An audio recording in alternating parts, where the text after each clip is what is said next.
Guys, welcome back to Around the Pit, episode 13. For those of you who are just tuning in, you may have noticed some issues with production early on. The James 2GD revenge has gotten everyone, including us here at the show. That said, if you're tuning in on the podcast or the YouTube, nothing happened. Don't even worry about it. Let's introduce the talking heads who will be joining us on this episode of Around the Pit so that they can start tuning in as the peanut gallery, as I know that they are excited to give us some insights on the world of Dota. Now, coming up first on your right and my left is none other than IanBarker. He's coming to us fresh off the main stage at South by Southwest Gaming Awards, where he had the pleasure of giving gaming Team of the Year to EG, and I think Alex couldn't make it, so you got to take the thing home yourself. He's also an ex-League player, so we try not to hold that against him too much, but he's really converted to Dota since he started hosting TrueSight over on Daily Dot. How you doing tonight, Ian? You know, if somebody was sent to prison for a terrible crime and they've reformed themselves and they're a new person, a new man, you generally don't introduce them as an ex-criminal. Just I don't know. I'm doing really well, Toppy. There's some crimes that make you go door to door knocking, and I think playing League of Legends is one of them. In the middle for you and the middle for me, or right above my head if you prefer it that way, is none other than Mr. Skim Gaming Sovin, an employee at Dota Buff and an ex-writer, editorial staff at a couple of other websites. Really just a master of watching Dota. I think that's why he moved to Dota Buff over Gozu, right? It was you didn't want to write anymore because writing was too hard, so you wanted to focus on just watching? Is that the story there? I believe that is it. Although I'm still stuck at writing, so that didn't really pan out. But, I can keep watching, so that's pretty good. You can. So he'll be joining us tonight in his complexity gear as he likes to support that NA Dota. Maybe we'll even see some costume changes throughout the evening. Excited to have you here, Skim. Should be a lot of fun. Last but certainly not least, on my left and your right, depending on how you look at it, we've got none other than Lyrical Dota, once called the Gangsta. But I heard you changed your name because everyone wanted you to rap battle OD Pixel, and you just weren't up to it. Yeah, that's completely and totally true. No, occasionally, we make mistakes in our life, and that was definitely one of them. I'm thankful to be just the Lyrical right now, but I'm excited to be here. It looks like we're going to have a good time. I made a mistake once, but it turns out that I absolutely love having my son, so it worked out pretty well. All right, let's jump into the foreset of this game. First, before we do, I don't know what I'm talking about. We got to give a shout out to our sponsors because they make it possible. Pro-Built Systems built the computer that you are watching the show on, and if they hadn't, and I say this a lot, but I'm going to say it again, you wouldn't be watching the show. My computer blew up, and the show disappeared for almost 2 months, and ProBuilt called me and said, we love your show. We want it back on the air. What can we do? So a big shout out to them. If you guys are looking for custom-built computers, it's definitely worth a visit. Also, Asus Republic of Gamers helps power the insides of this computer and keeps the game going. Check them out. And last but not least, Razer, who gives us all the keyboards and equipment that we need to talk to you as the stream goes on. All right. Those are the sponsors. That's the business. Let's talk rules, boys and girls. You may have watched the show before, but if you haven't, get out from under the rock you live under and tune in every week because we're always here. The rules are simple. There really aren't that many. Talk when you want, do what you want, live what you want, obey the buzzer. If you hear this sound, it means stop talking. The round is over. You've got 9 to 11 minutes per round. 9 is where the cutoff is, then it's my decision. Just like Roche decides whenever the hell he wants to stand up, he goes ahead and does so himself. Last rule that you need to know is that at any point during the show, any of you each get 1 soapbox. That's a 1-minute point where I will mute everyone else and you get to say what you want about anything you want at any time. Point. I think last week Swindles used an entire minute to talk about Bernie Sanders and how he loved him. So there are no rules about the soapbox. Oh, no. And Rip. you can score points. And the points, guys, are on the top left of the screen. I give them out for everything from being willing to put yourself out there, making strong opinionated statements, or things that make sense. And I do reserve the right to take them away if you're being an asshat. All right, let's have some fun with this, guys. We had the viewers vote on what was going to happen on the first topic, and the one that they chose is one that I think is pretty entertaining and is worth discussing, and that is C9 2.0. What are we talking about with this? Well, EG is actually who we're going to talk about here. Evil Geniuses is currently 0-8 in Major LAN final games in 2016. I'm taking BTS out of, or the Summit out of this, and I'm taking Captain's Draft out of this. You can argue if you want that maybe Summit should be allowed to remain in there. Captain's Draft is off the table. So that's where they've been finishing. They've been making it to finals. They've been in 3 of them, and all of them have gone 0-8. Complete blowouts at the hands of Alliance, eHome, MVP. Guys, is this C9 2.0? Is this another second place team, or is this a fluke waiting for the big show? I'm pretty sure this can't be C9 2.0 because I'm not rooting for them, so there's no way. Give me that. No, but seriously, I mean, I think I said it after they lost the second finals. I was like, yeah, if this is if they lose a third time in the finals, then we can really talk about this. And now that it happened, I think it is valid to talk about it in future tournaments, that this is like a mental block that they have to overcome in the future. I wouldn't necessarily say that they're like in a rut or anything. It's just that this might affect them in the future. I don't think up until now they've really thought about this, but going forward, they're definitely going to think like, I mean, we're usually a championship team, right? We won TI5. What's happening, guys? Like, why aren't we winning this anymore?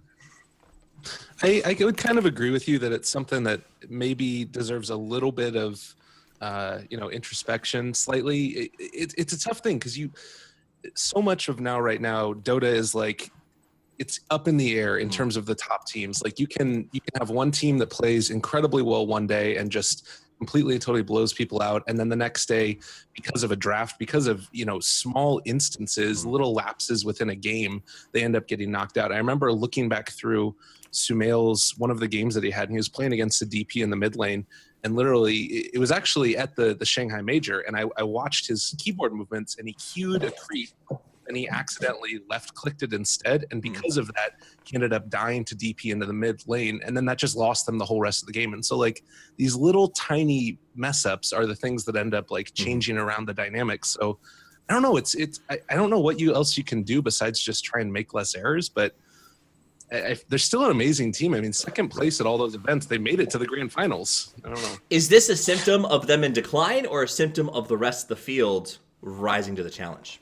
It's certainly not a symptom of them in decline, because in relation to the rest of the field, they're arguably, well, hardly arguably, they're the most consistent team at the top of Dota 2 right now. We saw Secret take first at the Shanghai Major, and suddenly they got knocked out in the first round of this tournament to a good Na'Vi team. This time it was MVP Phoenix at the MD, or at where was it? Star Ladder. It was Alliance. I mean, it's. I don't think at this point it's a matter of relative team strength. I think it's literally just they have stopped playing to win, and they're playing not to lose. We see them acting extremely defensively in games. We see them drafting not against their opponents, but for the meta. First picking Nature's Prophet in 2 straight games. I guess they banned it the third game in the championship of this weekend's tournament. But they're just not a team that has that killer instinct anymore like they did before. They don't take advantage of other people's mistakes because they're too busy trying to keep themselves from making game-losing mistakes in the process. Okay, I can see that. I think it's also a natural process. I mean, if you look at any sport, really, what team has been able to... I feel like I can look at many like top teams that have been able to dominate an era, or at least be very successful for a very long time. There's always that one period afterwards where they're gonna like drop off, because I mean at some point it becomes tiring if you're like the one that's being hunted constantly, right? Everybody's looking out. Like if EG goes into a tournament, everybody's like, all right, EG's top favorite, right, and everybody's gonna try their hardest to prepare. Whereas let's take MVP, for example. MVP is definitely a top team for sure, but look, going into this tournament, is this a team that everybody's like, all right, I have to look out for MVP? Maybe, but EG is definitely the team that everybody's still looking out for, and I think it just becomes very tiring at some point. And I wouldn't be surprised to see EG even like do similarly worse in the next few tournaments. But they're a team that always bounces back usually, and I think this is like one of the the biggest challenge right now, to make sure that they are able to bounce back when it matters at TI. I mean, obviously you don't want to lose tournaments, right? But I think they're somewhat okay, sort of bouncing around in these tournaments and not winning them, and prepare for TI and making sure that they're informed for TI. And I think one of the best ways to do that would be to get a coach that's really high level. That's something that's been talked about to death, I think, recently, but it's something that I think should potentially happen. Is they need I feel like another voice in there, even not necessarily to like disagree with anybody that's involved in the community, but just to like reaffirm what the beliefs are, reaffirm what the sort of decision making needs to be, try and like have an extra voice in there. They've already got, I mean, you know, 2 managers and then, you know, very strong figures throughout the whole organization. But when you look at the teams that have been winning recently, it's the teams that have been having those coaches and the teams that have been investing that extra little bit into it. So again, it's hard for me to say because like none of us are involved in the organization, but the results do speak for themselves that they haven't been able to drive the nail in the coffin. And I think more specifically, they haven't like getting 8-0'd throughout those LAN events. It's pretty nuts. Right. That's not losing the series with just getting a game. But it's keeping in mind, it's only in grand finals. And it's either an old adage or I just made it up. I'm not sure. The idea that when you're on top, you have to prepare for everybody and everybody prepares for you. And I think that seems to me like that could come into play. Do you think that that's it? And Skim, is that what you're alluding to with they're becoming fatigued? There's just so much to do for every tournament? Yeah, sort of. And I'm actually surprised that somebody brought it up in chat now, and I heard it before as well, that actually they didn't want to have a coach for Shanghai. Can I give I mean, Bulba, their former coach at TI5, he coached Liquid instead, right? Right. Secret had 143.7, so they all had coaches. And I personally think, and Swindles has brought it up numerous times as well, I think that we're reaching a point where I think you need to alleviate the pressure and like distribute it amongst different sources, basically. Like, I do think that they need somebody like at least to burden a bit of the pressure or shoulder a bit of the pressure. I don't know. To me, it felt like at TI5, Bulba did a really good job helping them out, you know, prepare for drafts, prepare for teams. So I don't know if they really refuse coaches for Shanghai, I think this could maybe be an issue going forward, that maybe they do need a coach or try to look for a coach. Yeah, and I think there's an old saying in sports that when you're the best team, you get everybody's best shot. I think is the best way to sum it up. And I think the problem for EG these days hasn't been drafting the wrong heroes or understanding their role in the team, because that's been a big focus for them. They keep saying, we know how we want to play. We know how we want to play. The problem right now isn't how they want to play. It's individual decisions in the middle of a game. They have a gross lead on MVP in game 1, and then a couple of ill-advised engagements, and suddenly MVP's back in the game. They just always seem to, especially in the final game of any tournament, in these grand finals, they seem to be so sort of hurried and rushed to make that, to really end the game and give themselves a boost of confidence, that they take these ill-advised mid-game team fights, or they push way too hard for something in the early game. A 5-man rotation goes awry as they try to tower dive somebody up top. It's just, and it's consistent. And when that becomes the issue, when consistently bad decisions become the issue, especially very specific bad decisions, you need somebody outside of the organization to say, guys, you're not drafting poorly. Universe isn't playing like shit. Sumail's not completely irrelevant. You're literally, you didn't need to take this fight right here. And hopefully that's something that they see moving forward, to avoid becoming Cloud9 2.0. I don't think that, well, and I think that the other thing that I would say about that is that we talked about lightening the load. PPD, a lot's been made. There's like been, whole huge articles about, he is the evil genius. He's the one that has all these drafts in his pocket. He always has the answer. He's like sort of become the superhero legend in terms of the draft. And it's like, all right, yeah, he's an amazing drafter, but after the draft, he still has to play the game. And if like he's spending so much time trying to, work out the intricacies of banning heroes against MVP, which is like a ridiculously hard challenge in of itself. Like you need somebody else there who's going to be able to help you through that process and start to do the research behind the scenes and everything else. Because I think that with how many different strategies are viable in this patch, it becomes very hard to ban against teams like MVP who have these like super intense, hard to deal with strategies, and then you have to play chess around them. And that's something that I even wonder about, like if maybe at some point with all the changes, we might even end up seeing like an extra ban phase added to captain's mode or something. I don't know, but it felt like they always needed one more ban, and then afterwards, like it just, you finish the draft and you're like, oh God, now I got to play this game. Like there's all this stuff going on behind the scenes. Well, and how often have we seen EG sort of default to the same draft style several times in a row? I think that's something that we've seen over and over again, is that as PPD gets tired, the draft sort of seems to take a similar shape throughout the tournament. And I think that is a sign of his exhaustion. And I think the fact that the drafts lately have lacked teeth, if you will. It just always feels like EG comes out the gate. Like you said, they need one more ban. They come out the gate with one less weapon than their opponent consistently. And it's consistent. And that sort of feels, as you said, almost spilled my coffee, like Peter's tired. And honestly, who could blame him? I don't necessarily disagree, but I think just looking at previous teams, for example, Na'Vi, Fnatic, Alliance even, I don't think that's necessarily just exhaustion. That's also just because PPD has now established himself in the scene, and he's had multiple successes with like different strategies, different crafts. I feel like, I mean, yes, it is I would say that part of it is definitely exhaustion, but at some point it's also just experience going with, well, you know what, this has worked in this scenario. We used this before. This has worked against this team. I think at some point, the more experience you get, the more you just rely on old strategies. I mean, especially if you look at Puppy, for example, whenever he's in the corner, he just picks Enigma because he knows that at some point it's gonna work, right? And I feel like PPD is entering that phase as well, where he's just like, all right, we're in a corner, we rely on draw Visage, for example. This is the kind of mentality, I guess. So I do think that exhaustion is part of it, but I would also say that just, he's getting a bit into like the veteran sort of like. I don't want to say necessarily that like it's, I don't want to rag on PPD here. It's more just that like, I really feel like when I looked at those games against MVP, they had to ban out the Nature's Prophet. They had to ban out the Bounty Hunter. They had to ban out the IO Bristleback strategy. They had to ban out all of these different things. And because of that, it kind of forced them into one particular mode of play. And that was playing MVP's style. So like, there's so many different things going on there. And I feel like one of the things that people talked about when they talk about a coach is they talk about being able to take the pressure off the drafter a little bit.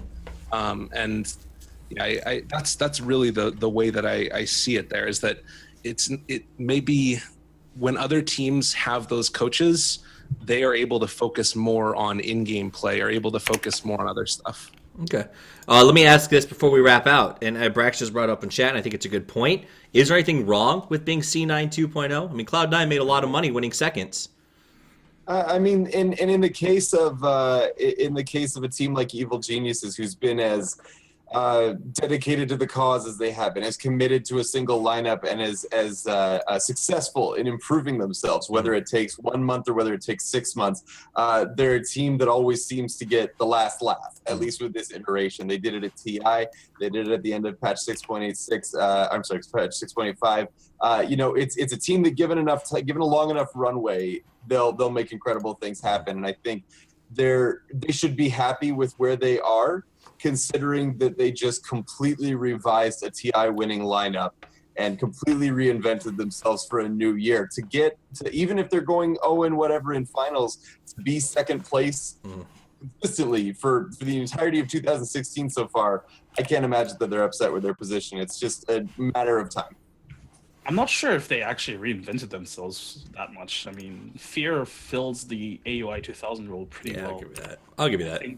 I think that they. I mean, I do agree that obviously they've made some changes, and adapting to RTC's playstyle is definitely different than having Fear as a carrier. But I personally, if I was EG, I would be disappointed. I would be frustrated. I would be sad. I would not want to be 2.0.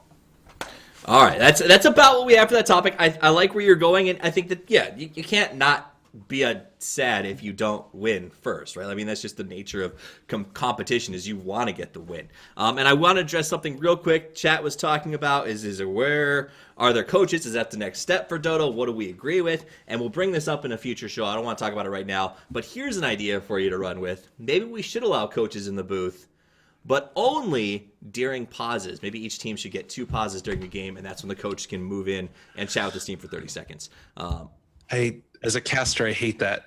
Everybody, I mean, yeah, but it could be interesting. In ways to make the game more fun is really, I think, what I'd love to see. All right, okay, so that's that. Let's move on to the next topic. We're going to stay in line with sort of talking about what we're seeing out of Dota Pit, what we're sort of seeing out of all of this. And I want to talk about Na'Vi. This is the next topic is black, blue, and yellow. This is a team that has taken punch after punch after punch after punch after punch after punch after proverbial punch, and came into this tournament hometown favorites, right? You can't not argue that they had the crowd behind them. But they did great, man. If you watch that EG Na'Vi game that EG got into the finals with, like, that was a barn burner and a blast start to finish.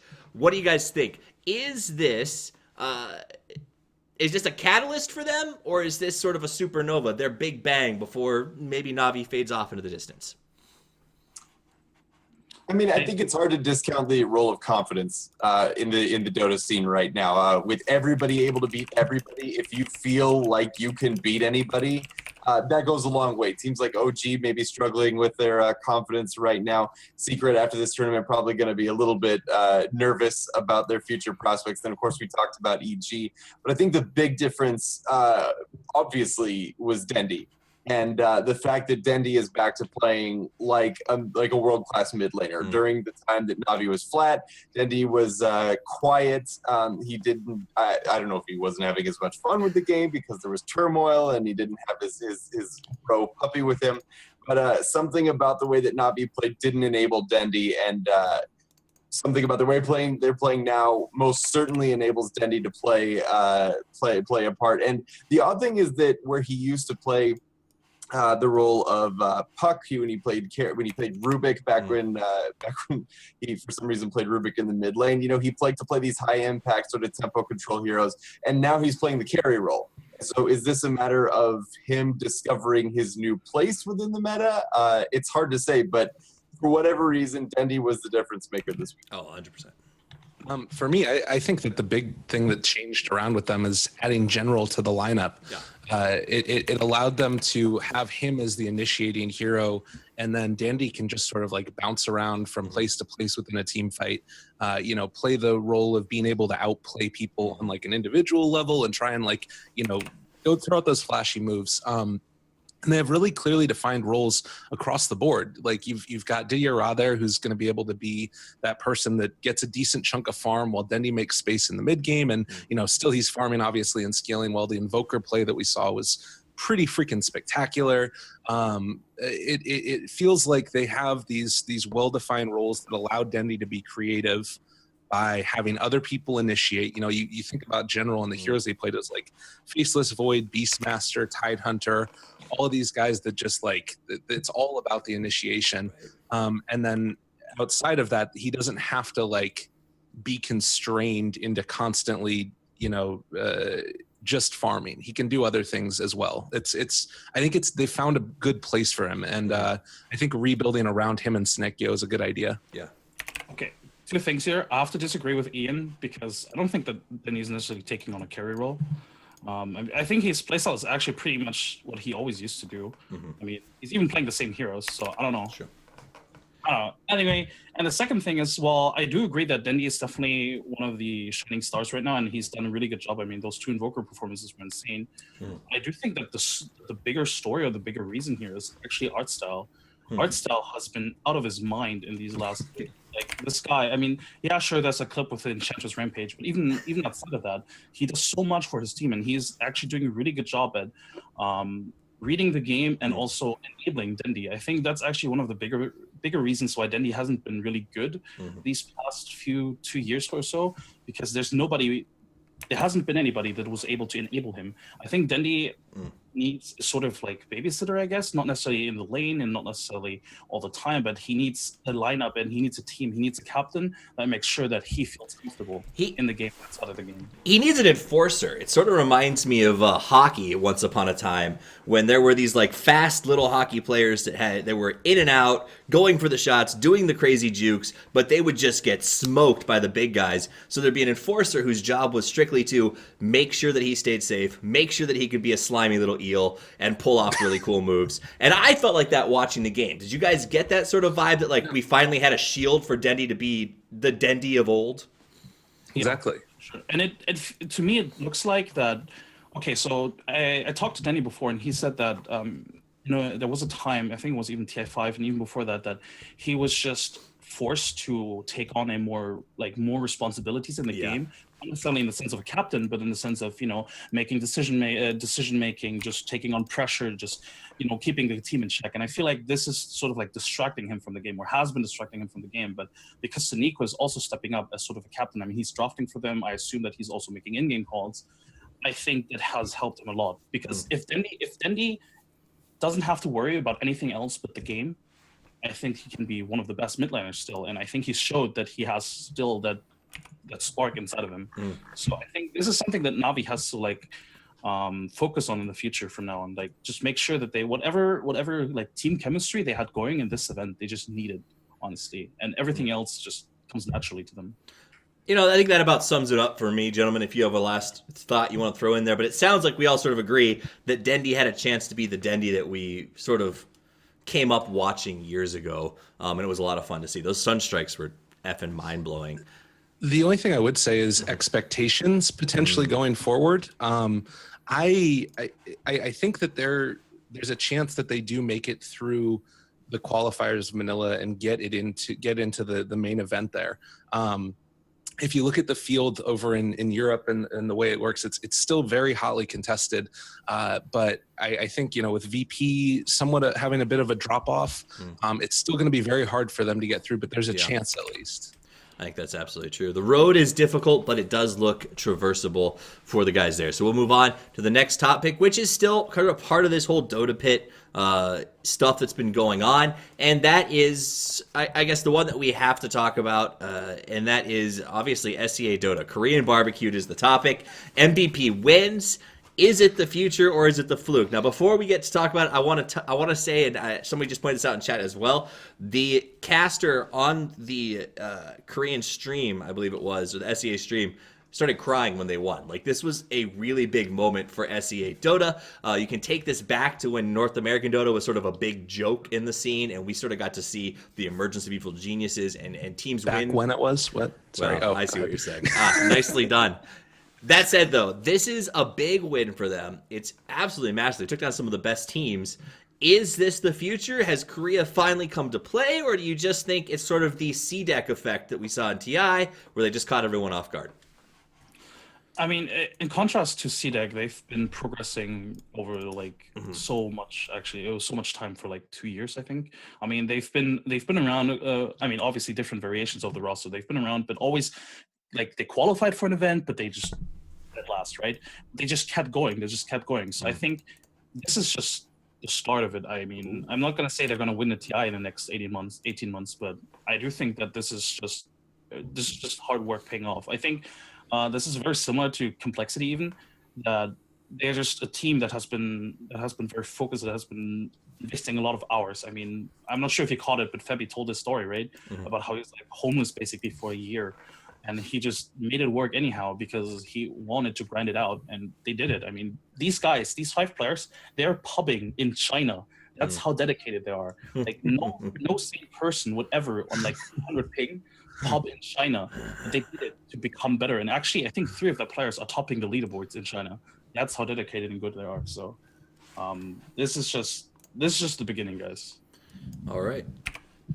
I would agree wholeheartedly, but the other thing that I would add on to that is that I come from a background in StarCraft 2, where obviously Koreans are pretty good at that game. I don't know if you guys have heard.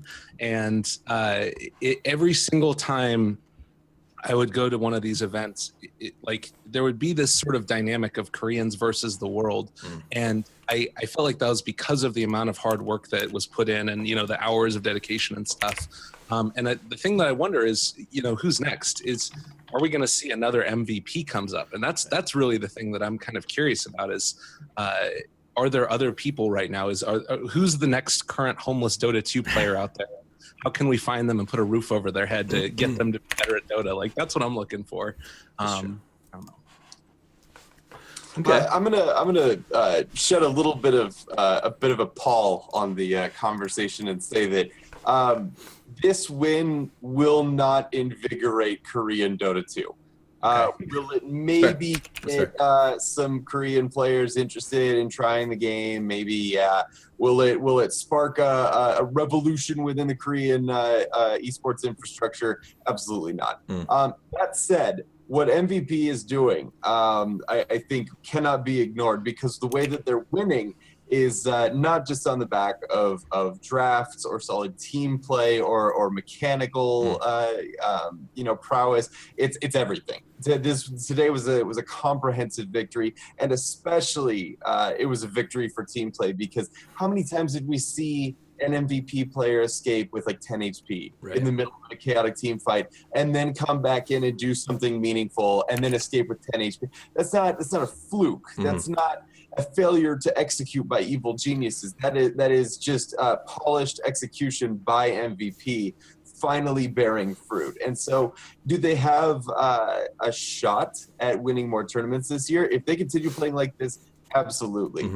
Do I think they'll win TI? I think it's far too early to tell. But instead of drinking the Kool-Aid and wondering, oh my God, when is SK Telecom going to jump in the mix? Let's all be extremely excited that MVP, a Korean team, is doing cool things. There's not even a Korean server, guys. Like, this is how far away we are from a Korean revolution.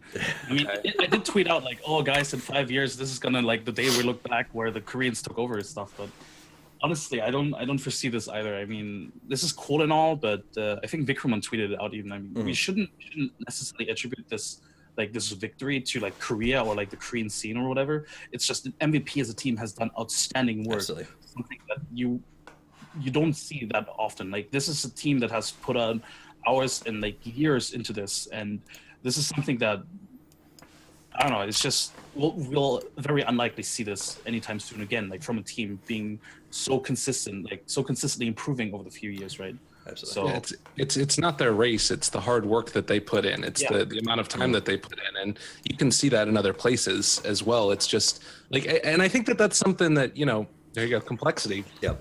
It's about teams that are willing to invest into the future with whatever you've got. So I think that there's a chance that you end up seeing a revival, and I think that we are seeing not necessarily like a passing of the torch in any means, but certainly an explosion of new talent across the scene, and that's really exciting. And I think that looking out for where else is it going to be, maybe China next as well. I mean, they've got some things going on. So let's take this time. Let's transition smoothly. You gave us the segue, so let's follow it. Regarding young talent here, the next topic we're going to go to is Sonic Youth, and that is, we're going to start out in the CIS. So superstars on CIS teams seem to be running into trouble with young versus old sort of dynamics on these teams. We saw it in Spirit. There was a complete communication breakdown during training camp. We heard about it. If you guys haven't watched the interview that they did that Velat did during the event, it was pretty mind-blowing to say, like, literally the old guard and the new guard were just not talking to each other. The old guys think the young guys are prima donnas and expect too much. The young guys think the old guys are just too old-fashioned, walking uphill both ways in the snow without shoes. Is this something that you foresee becoming an issue in multiple regions? Or do you think that this is just something in the CIS, and what does the youth of Dota look like going forward? I think this is definitely a global issue. That, I mean, this has been like, I mean, we're kind of moving away from this, but this has been the status quo for like a while. That usually, I mean, shameless plug, but I kind of wrote a blog about this on Dota Buff just now. So it's like, Dota has been always just a very elitist and very closed off community. And in that very same sense, the pro scene has always been very closed off. They have always been adamant about adding new people to the the circle, basically. And I think this is just an old issue that's still prevalent that we see in CIS or China even, where people are reluctant to adapt to the newer talent or like to their mentality or whatever. But obviously, at the same time, I mean, Batman, for example, he is a pop star, but apparently he's been like very disrespectful to the old guard. He's been always like flaming them for like their skill or like their abilities.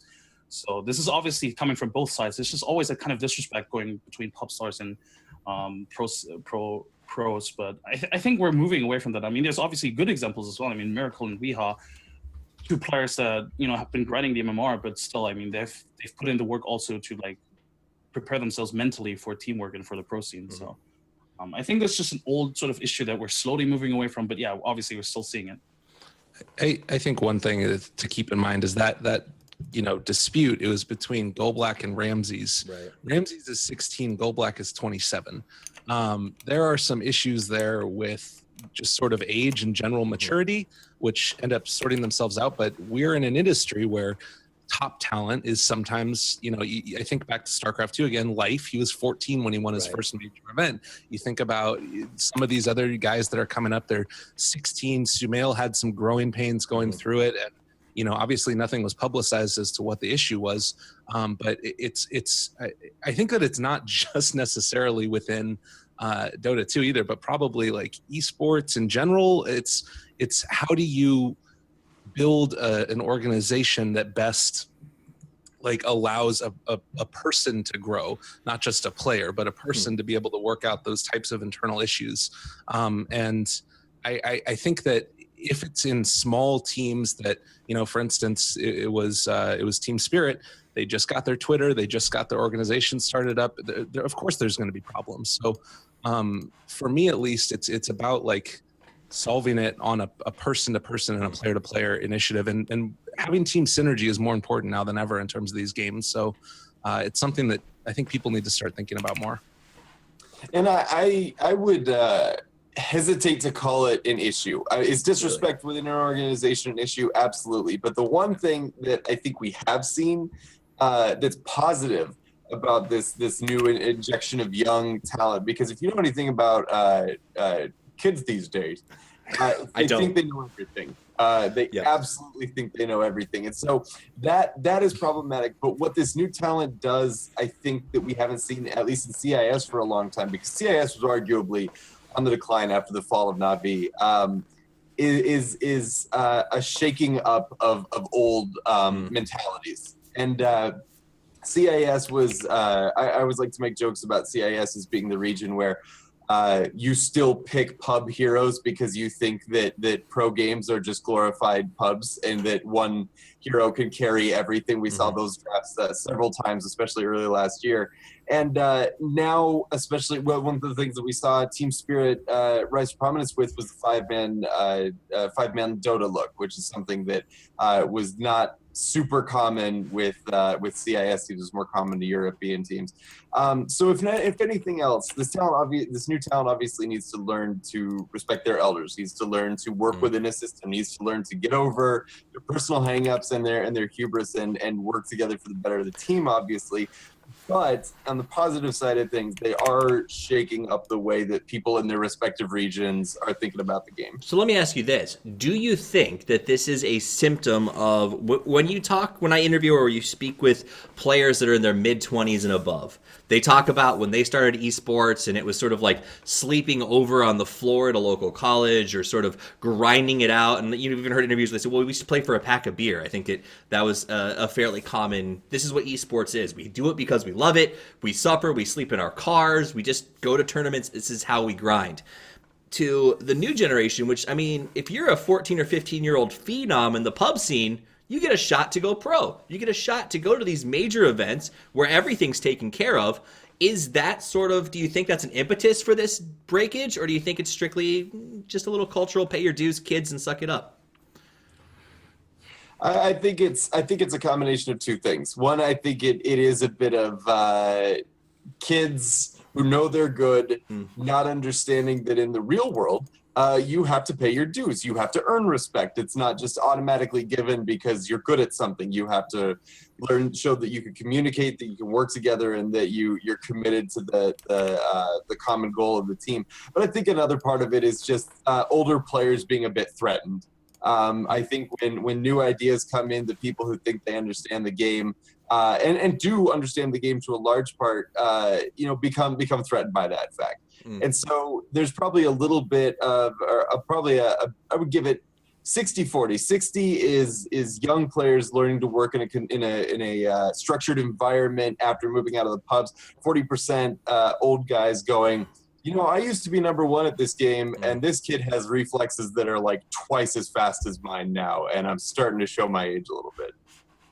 Fair. Yeah, I also I wonder a little bit too about like the money factor as well. And you, like you said, the playing for a pack of beer, it really to me sort of harkens back to the idea of like there's like some Chinese proverb about like third generation or something, how the first generation builds it, the second generation uses it, and then the third generation doesn't respect it and destroys it or something along those lines. Like that you have so much of esports that's built around the idea of like working hard, and even in talent, like casters and other stuff, you work for free for a long period of time, and then people come in, they see the money, and then it's like, oh, dollar signs everywhere, I'm just going to go and I'm going to get that.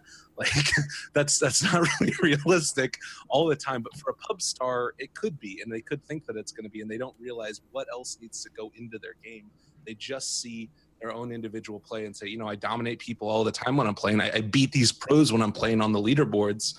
Like, of course I can win at all. So yeah, I think that you're right. 60-40 seems like a decent split. But probably it's not an easy issue to fix either. It really comes down to like some growing pains, because they're going to, Ramsey's just started a new team, and I'm wondering how well that team's going to go if you don't have that solid leadership like a guy like GoBlack. Okay. Any more thoughts on this topic before we move on to the next one? Or let's do this. Transition. Since we're talking about the Sonic Youth, let's talk briefly about the Chinese scene and the influx we've seen, sort of the change up we've seen there. We've seen some sort of like teams that are sticking with veterans, and a lot of teams that are saying the future is the youth. I mean, in the last year, how many times have we seen quote unquote farm teams for Chinese organizations beat their parent teams in tournaments and sort of take over the role of flagship team, where you went in, you're like, oh, this will be an easy win for us. You're the kids who are going to take our place one day. And the kids are like, fuck you. We just took your place. Remember when IG Vitality knocked out IG in the qualifier? Yeah. I mean, that is stuff. That is That's stuff. awesome. Yeah, I don't know. The Avengers. I talked about this like just before. I mean, this is just the Chinese slowly adapting to the whole thing. Oh, yeah, well, guess what? It's actually not that bad if we get pop stars or like, unknown talents into our teams, because, well, look at Lyrical, look at Weeha. They're actually good. They're like they're like getting titles, right? But I mean, if you just look at the recent shuffle, you still see though the old idea of like, I mean, eHome, I believe they just, just the ice is ice and Finner, and that's it. Like, they just, not everybody's open to this whole idea yet. And some, I mean, they're still like puzzling around with one another. Like veterans are still like going around and just like, hey guys, how about we play together again? Like, for example, I mean, they have like Yao and Super and Rabbit playing together. Like how often have Yao and Rabbit played together already?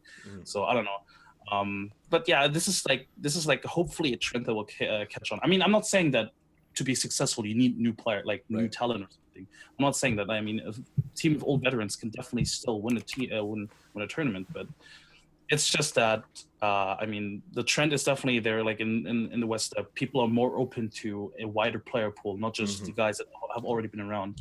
I mean, Envy even said it, right? Envy said it on his Ask FM. Like they were actually looking for a high MMR player for their team when they formed Secret or reformed Secret, I guess.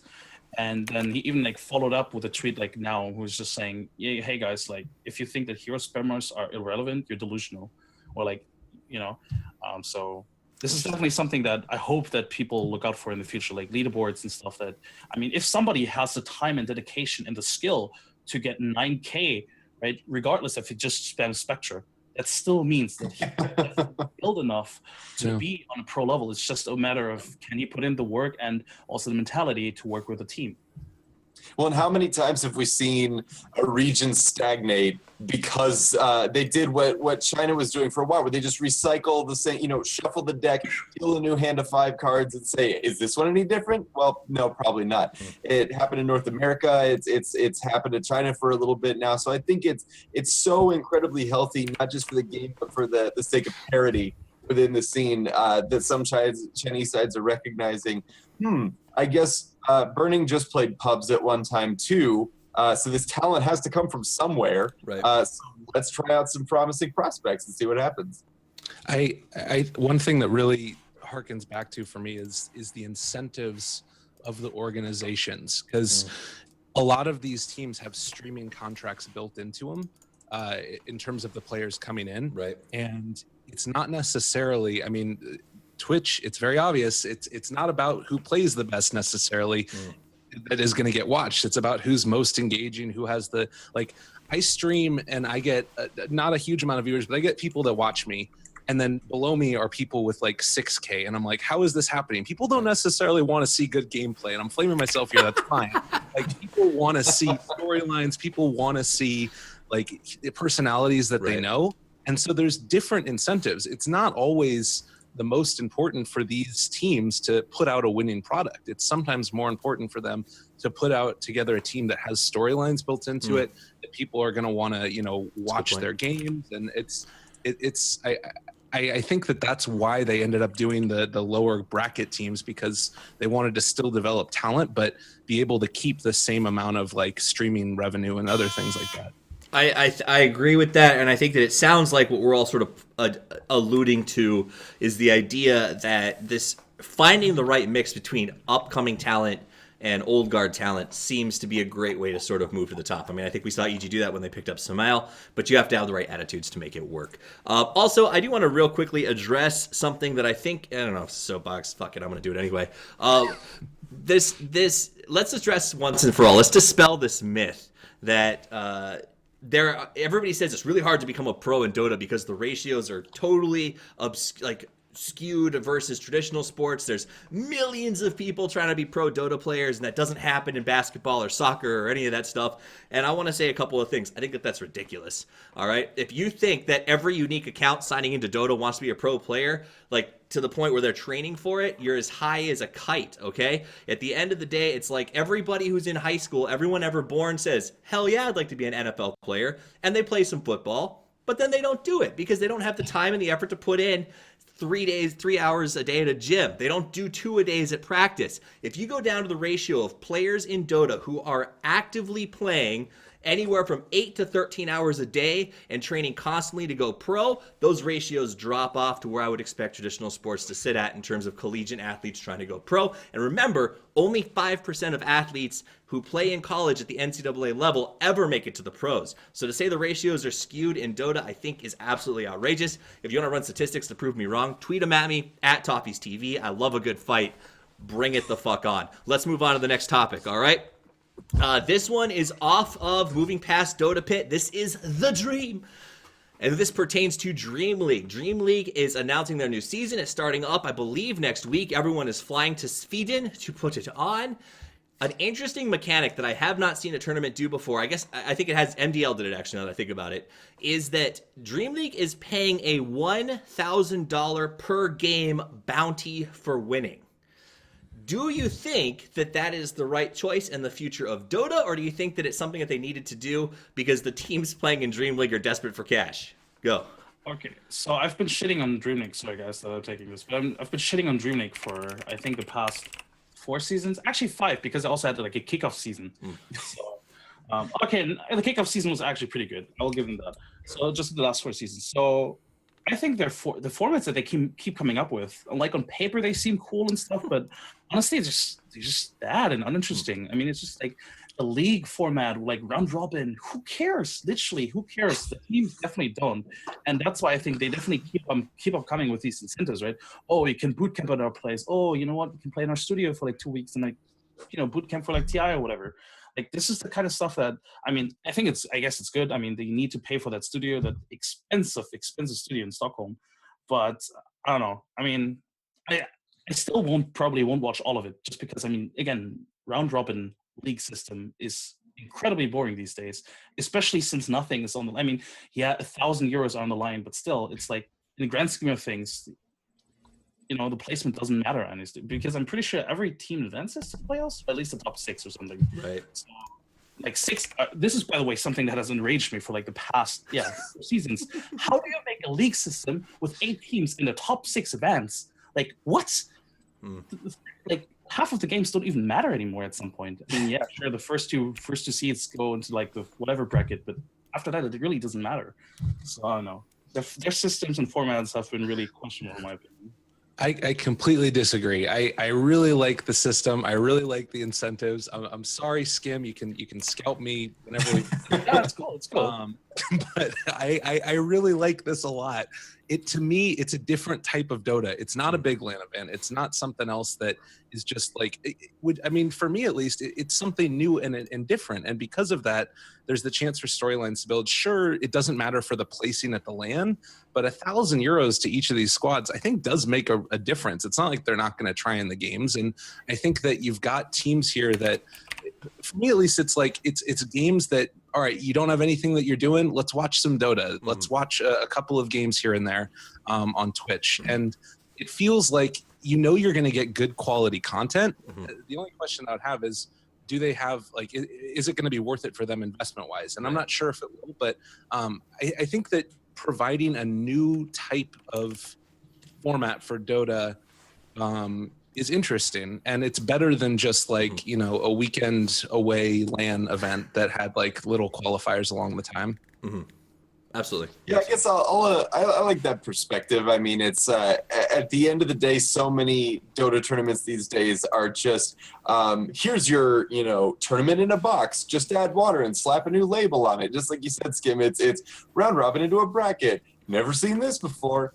And I think where the bounty system is useful is not necessarily as a viewer incentive or anything, because it's not like in the back of my mind we're thinking, oh, that was the $1,000 winning dream quill. Just the fact that like these, I'm sorry, €1,000, but just the fact that like these players don't have a consistent salary. And and a lot of the teams that end up at the bottom of the table can't rely on getting a cut of the prize money if you're only divvying it out to the top four, especially in an 8-person tournament or in an 8-team tournament. So at the end of the day, I like it, if only because it injects a little bit more cash into the bottom level of Dota, because Dota is an incredibly top-heavy earnings distribution, and we really need to sort of that money doesn't trickle down. We really need to inject more money to the lower teams so they have more incentive to play together, stay together, work through their issues. And if you win 2 things, is €2,000 going to keep your team together? If you're shit, absolutely not. But at the very least, those hours weren't worthlessly spent preparing and stuff just to get absolutely. I mean, let me read you the list of teams playing in Dream League that we have right now, and you tell me, are these teams that could really benefit from a $1,000 bounty? I mean, you have the potential to win $2,000 per time you play. I mean, this is VP, Vega, Empire, Navi, who maybe doesn't need as much now as they did 2 days ago, Spirit, Mama's Boys, LC, London Conspiracy, and No Diggity. I mean, are these teams that you think, I mean, even €1,000, that could really help? I mean, I'd say that half of them have decent salaries, though. Probably. Like, I mean, okay. Nobody's ever going to say, look at €1,000 and say, oh, you know what? I don't need that. If you don't want it, I'll take it. Everybody's going to look at the money like, hell yeah. I mean, if there's money on the line, why not? And I'm not saying that. I mean, I do think it's a good idea to give like these teams incentives, and I think that's really good that we give them money. Actually, like if teams like No Diggity, for example, that have like no sponsor, obviously, if they get money for the time they invest, I'm happy and I'm all for that. I mean, Dream League, even they've done it before, and that's, I think, where like, we need to pay them respect for that. For example, they had 1 season or like 2 seasons even where teams would even get share of the stream revenue. Obviously, that's not a lot. Jeez, still, that's pretty good. Old move, Cotton. It's not a lot, yeah. But still, I don't know. I feel like if you want like an interesting format, I think you go with something else, because if you run like I think it's like how long is the league? Is it like 4 weeks? It's a long time. Yeah. Yeah, it's a long time. So if you want to have like a long time event and want to have like interesting games and where every game matters and you want to give money, why don't you just host small cups every weekend? Like what TPL did, for example. They had like the set. I think it was 4 or 8 teams. Every time these 8 teams would play in a double elim bracket, and they would all get money basically based on their positioning. The thing is, in these brackets, you have your own storylines, right? You can follow the teams over like 2 days or 2 or 3 days and see, okay, they're progressing this. Wow, they've improved from yesterday. Wow, this time around they're applying this idea. Whereas in a league system, especially if it's, I think it's best of 2 even. It's not even best of 3. It's like every best of 2. There's no storyline. There's no progression. There's no comparison, because every game is like, it's like every game is a new game basically. Especially because there's the money involved, right? So I feel like if you want if you wanted a really interesting format, I think there could have been a different approach, but they went with this league system. It's the most flexible for them as well, because nowadays, if you want to schedule games, having to schedule best of ones or best of two is actually really easy. So it's like formats like the little cups that I suggested is more difficult because teams would actually have to reserve these weekends way in advance. Very difficult. So I can see why they went with this, but I'm still sort of disappointed because I don't really think it's too exciting. Yeah, I could. Go ahead, Lyrical. Oh, I was just gonna say that I was thinking about I think probably then it does make sense that the reason they would have done it is scheduling things. And I would agree with you as well. I like the idea of being able to add the extra money into the league, as we were talking about previously. And I think about another tournament that sort of does that as the BTS series, the America's number 4, I think we're on now. It's doing it as well. But for instance, they just had to postpone a game because they were running into conflicts with one of their things. And so then you have to hold up the rest of the tournament a little bit. It means that things need to get rearranged, and it's a little bit more difficult to schedule. So there's things like that I think the benefit of having the league play is that it gives you that flexibility while still giving you the injection of money in. And maybe the BTS things is a little bit more exciting way to make it work. Maybe Dream League is a little bit more steady. It really comes down to, though, maybe I would agree with you that they could have used a different format, but I like the idea behind it. And I'm curious to see how it works and what the sort of end results are going to be. And maybe the decision to structure Dream League the way they did wasn't a matter of what's the most compelling format, how do we inject cash into smaller teams. Maybe it's just symptomatic of the role that smaller tournaments now play in a majors system. Because if you think about it, I mean, look at the names that are in this league. There was a time when Alliance were the champions of Dream League, when Alliance participated in Dream League. Now the list that we've got, as we said, we're all like nodding our heads like, yep, every team in Dream League this year, a tournament that used to mean something, could probably do with some extra cash. You know, I think that it's less about how do we make an entertaining product and more about, Jesus Christ, with the majors going on and all these qualifiers and all the prep that goes into it and all that extra money on the line every quarter of the year, how the hell do we make it worth their time to play in a 4-week league? And I think, you know, maybe the answer was, well, maybe we just give them money for every win. I'm not going to say that the negotiation was that that haphazard. It was certainly, I don't know, give them money. It was certain. I think there's certainly an element there where they're saying, if we're going to make these teams, even the small teams, commit to a 4-week league, we need to say they need to get something in the end. And at the end, the bounty system was how they fulfilled that.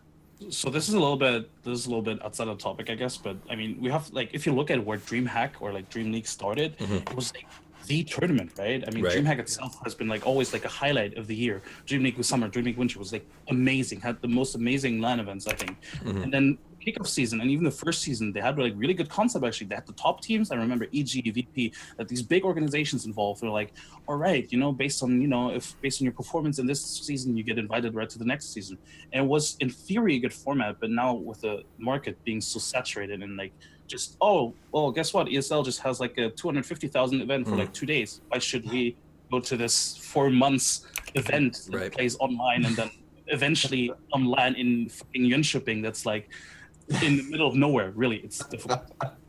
So I think I really like that Dream League is going back to sort of like embrace, or like that Dream League started to realize that what kind of position they're in, and they're embracing the whole thing by saying, all right, we're in this position, we are not a top, like, I mean, I say not top tier just in comparison obviously to the majors and like ESL, but we're embracing this and we're saying, all right, we see our identity and we say, all right, teams, you get $1,000 for every win. Like this is how we stay relevant, I guess, or like stay attractive. It seems a lot like we've seen sort of the regression of these multi-game event throwdowns. Like, remember we talked about DreamHack a year and a half ago. There were complaints from like Dota 2 because the CSGO crowd was so loud while they were playing that they couldn't even hear themselves, so on and so forth. And it does seem like a remarketing. Like one thing that I was really excited about is DreamHack coming to North America, and they're hosting a collegiate Dota tournament final in saying, okay, we're embracing the community. We want to show that we're not just about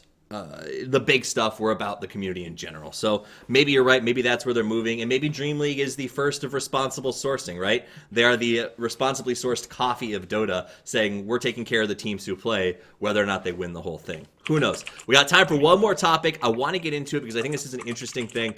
And this is David and Goliath. And when we talk about David and Goliath, I mean Manila Majors versus We Play LAN. A lot of teams are talking about frustrations in the sense of Valve hasn't told teams in advance whether or not they're invited. The We Play LAN will be going on during the qualifiers for Manila. And if you do make it to both LANs, We Play ends May 1st. Manila starts May 3rd. Is that enough turnaround time? Is this just a symptom of the majors? Is this a symptom of Valve could just talk a little bit earlier? So what do you guys think about these two conflicting? Is it even relevant? I think that it is somewhat relevant. By the way, I think that Ian's muted or something. There's some issues going on. Anyways, I'm not sure if we can figure that out. But We fixed it. I fixed it. Cool. Okay, I don't not know to be what that happened. guy, but I'm pretty sure we should deduct them a point for muting him. I don't know how you muted yourself. I don't know what, it changed audio devices and I literally couldn't hear anything. So All right. Well, anyways, the major stuff. You're posting there into the chat for us that it's about 2 days in between when the Manila major starts, and I was looking at some of the teams here that you've got for We Play that have qualified. Elite Wolves is one of them, and Elite Wolves is a South American team. The We Play finals is in Ukraine, I want to say, which means that they need to be able to get to Ukraine, play their things. If they have any idea that they're going to actually end up moving far in the tournament, that means that they have to be able to, like, if they, let's say that they win We Play, right, which is, it's not necessarily high likely that that's going to happen, but it's a possibility. Then they end up needing to take like a day-long trip backwards across the world, not be jet lagged onto South American time, and then play their LAN or play the qualifiers for Manila. It's like, I don't know. And I think that it's going to lead to some tough decisions, which is, do we need to, like, what do we think we're going to have a better chance of getting into, the major or the better chance of getting further in We Play? And it's a tough decision. And I think it's a symptom of Valve not releasing the dates earlier, but also We Play sort of throwing the dice a little bit. Because honestly, they had to move back a week previously. Like they were scheduled for it to be during the Manila main event qualifiers. Like, it would have been screwed. Right. So and it sounds a little bit like they did sort of take a stand at this point and say we're not shifting again. What do you guys think about this? Well, ideally, Valve would schedule every major like a year in advance. Honestly, it feels like they're just like casually. Oh, well, you know what? We could run a major in like June. All right, let's do it. I mean, obviously, this is not what's happening, but I do think that it would be more like it would be beneficial. Obviously, it would be beneficial to the scene to have these dates like 10 months, a year in advance, because this is professional. People like organizations like We Play, right? They make a living out of this. They get screwed over this. I mean, obviously they're at fault as well as to some degree. So I'm not taking them out of the equation, but still, I think Valve needs to take a look at them. They just need to look at themselves and say, all right, you know what? This is like people's livelihood that we're playing with. So how about we schedule a LAN in advance? I mean, they have to book everything in advance anyway. Right. They have to schedule everything in advance properly anyway. So, why not do that? Okay. Now, so let me ask you this then, I guess. Do you foresee this issue continuing? Now, because this is the first year we've had majors, right? We found out about them. Majors were rolled out this year. It has seemed a little slapshot, ramshackle, glued together, however you want to call it. But at the end of the day, it's the first time that we've seen this system of tournaments at this scale. I mean, is it possible that this is just growing pains and next year is going to be significantly more well-tuned and dates may be consistent? I agree. I think that is what's going to happen. Valve are somewhat notorious for being slow to react, but when they react, they make the right decision. And I think that that's really, really key to remember here is that, like, you think about Shanghai, for instance, slow to react somewhat to what happened. Actually, they reacted fairly quickly in the grand scheme of things, but slow by internet standards. Right. And afterwards, they ended up making a good event. Like, you look at the way that Shanghai ended, it was fabulous. Like the symphony there at the end, sure, there were some issues where we were looking at the symphony when we should have been looking at the visual, but fine, whatever. It's like those little little moments that really are emblematic, I think, of how Valve as an organization works, that they take their time, they test things out, they try to make sure that it looks well, and then they make the best decision for the long run scene. I'm also thinking about, like, for instance, the custom game modes getting monetized here. You know, there's that big fiasco over Reddit about, you know, they've stolen some of the artwork in here. There's going to be a reaction now where Valve have sort of, you know, made a stand. They probably were ended up being able to talk with people about it. Like, I think that we're going to see a lot of changes to the major system. The only thing that I would be worried about is, again, if they want to commit to anything too heavily as far as dates are concerned, because then that puts them in a box where they might not be able to have as much leverage in terms of booking events, because they would have to be in contact with people beforehand. I mean, they don't have to like exactly say, oh, you know what, May 12th, we're hosting this event. But at least, you know, maybe announce a year in advance, hey, TI is actually going to be in the middle of August this time around, or like towards the end of August instead of, you know, July, August.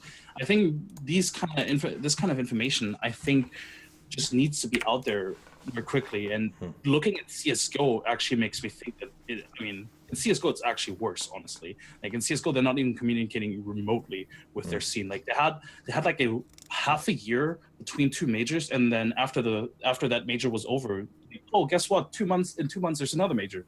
Like, I don't know. I feel like it doesn't give me too much hope looking forward to Dota.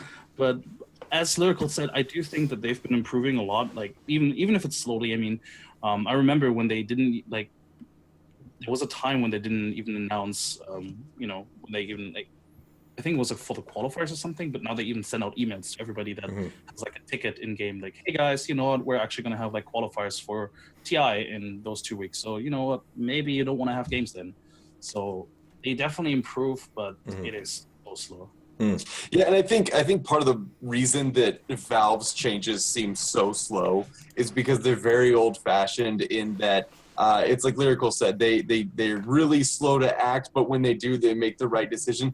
They're also in complete radio silence during that time that they're planning their reaction, and then they just sort of drop a bomb of information and decisions all at once. And so I think the big decision, or the big lesson that they have to learn, or they're learning a lot of lessons all at the same time, but in typical Valve fashion, it's hard to tell. Right. I wouldn't be surprised if they launched next year's major season. What do you want to call it? Like the whole year of majors. With a lot more cohesion in both Counter-Strike and Dota 2. But unfortunately, until that decision is made, until we know that they're learning any lessons at all, they're going to do what Valve does and stay completely silent and let our imaginations run wild. Well, and I would actually, I prefer the way that they handle it to some extent. Again, coming from the StarCraft 2 scene, that was one where you had a ton of communication constantly, like communication against balance updates, communication about, I mean, can you imagine if Ice Frog wrote a blog about how he saw the balance changes need to be made? Like, it's just worlds apart. But in that situation, you look at the way that Blizzard ended up handling, like, you know, what was it, Heart of the Swarm, and the custom game development there, it felt like it was really slow to react to the way that the community wanted things to go. And then the game just ended up like fizzling out and dying very rapidly. Like, it feels like Valve have an idea, they've learned from mistakes of their predecessors. And while yes, it's frustrating at times, you kind of got to come down to the question of, do you just trust them or do you not trust them? And it's a tough decision, and one that each person individually needs to make, but there's no real other answer besides play a different game. I mean, I know what you're talking about. I mean, I've been following Hearthstone a lot, and I do agree that like Blizzard, in terms of communication, I mean, they do a great job, but yeah, they do react slowly to like the game stuff. But at the same time, it doesn't necessarily mean that we have to like have one or the other, right? Technically, could be, hopefully in the future, some game developer that magically actually not only is communicating well, but also reacting to like game balance really well and like really quickly. So it's just that. Yeah, that's like the annoying thing about developers taking on their own esports leagues right now, isn't it? It feels like they learn the same lessons that everyone before them has learned, but they have to learn it again themselves, you know? Like, everybody else has stuck their hand on the stove and figured out when it was hot, but for some reason Valve also has to do it, and that's the frustrating part.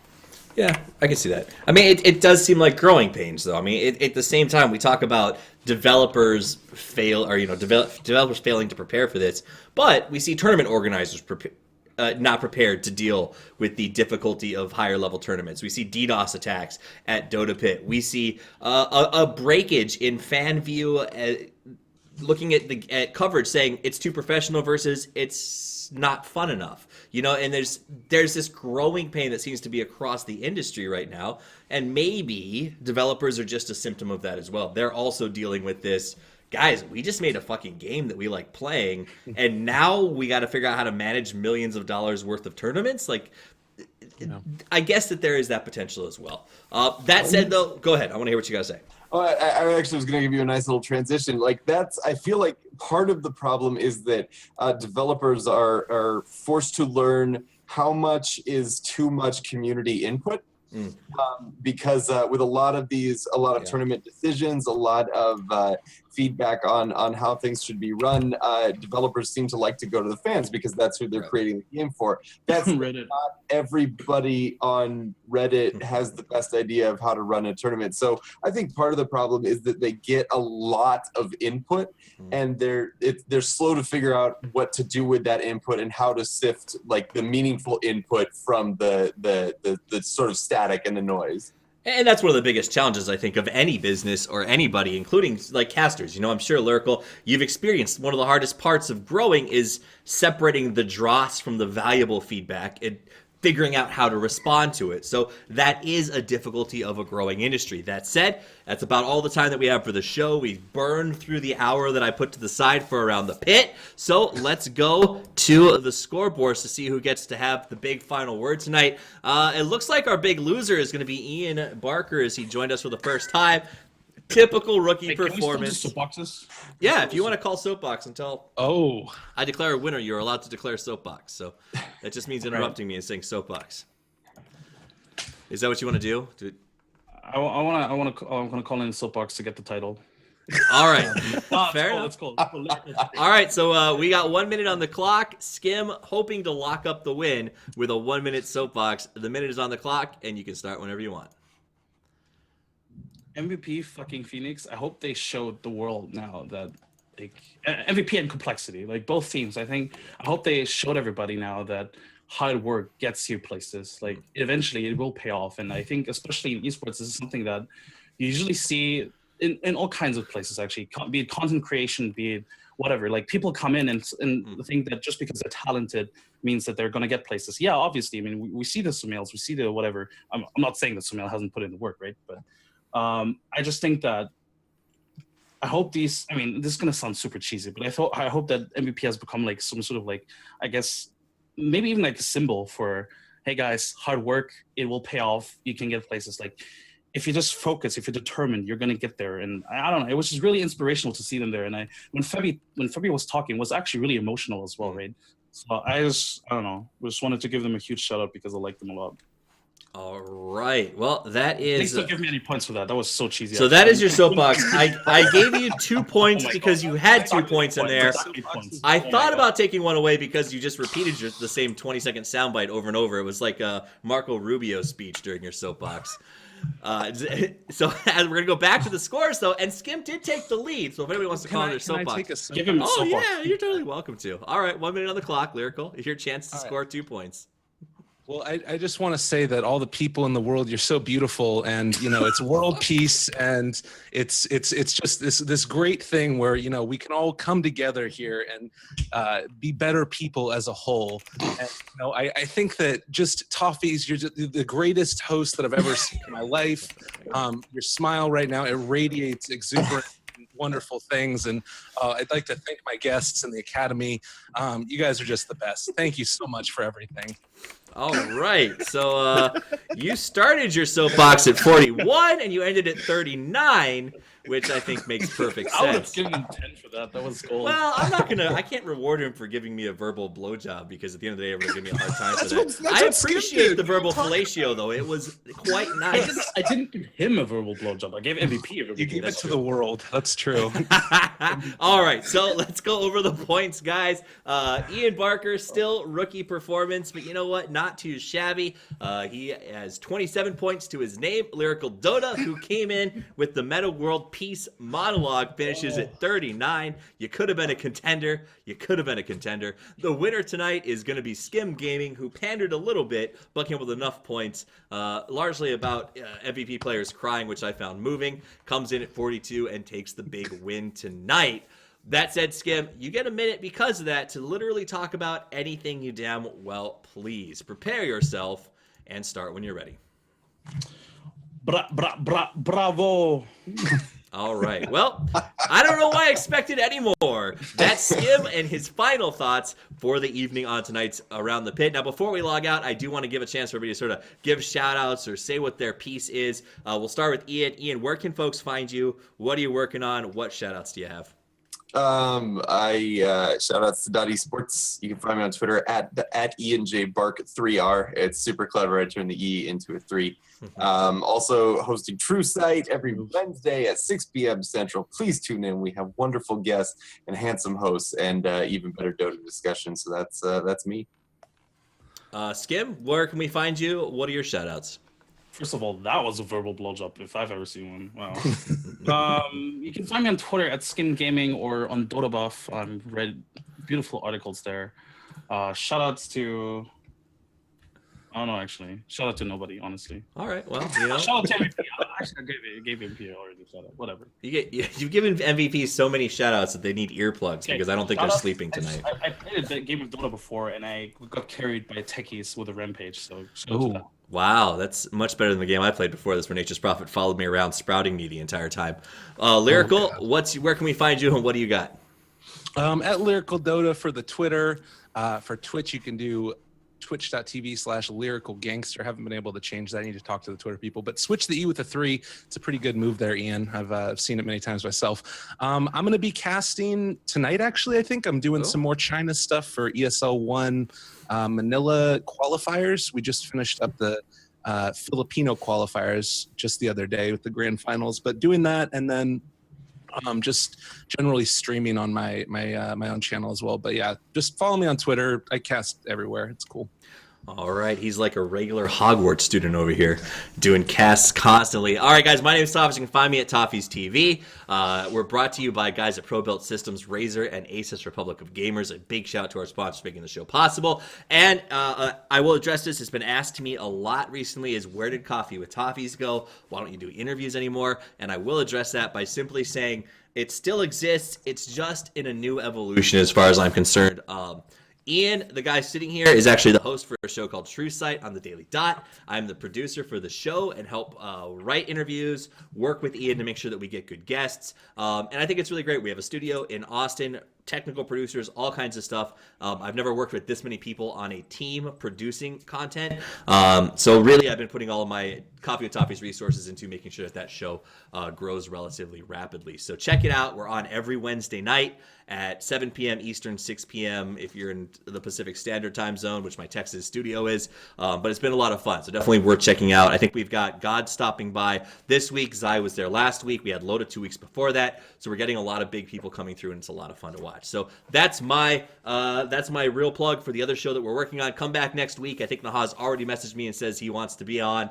So we'll get some more folks to bring another Around the Pit, as I think that we're going to see some big moves in the next week as the shuffle wraps up. There's a lot coming down the pipeline. Dota Pit is over. A lot of teams are going on vacation. I know that specifically, and that's usually when we see negotiation starts. Prepare for a big week in Dota. It's going to be a lot of fun.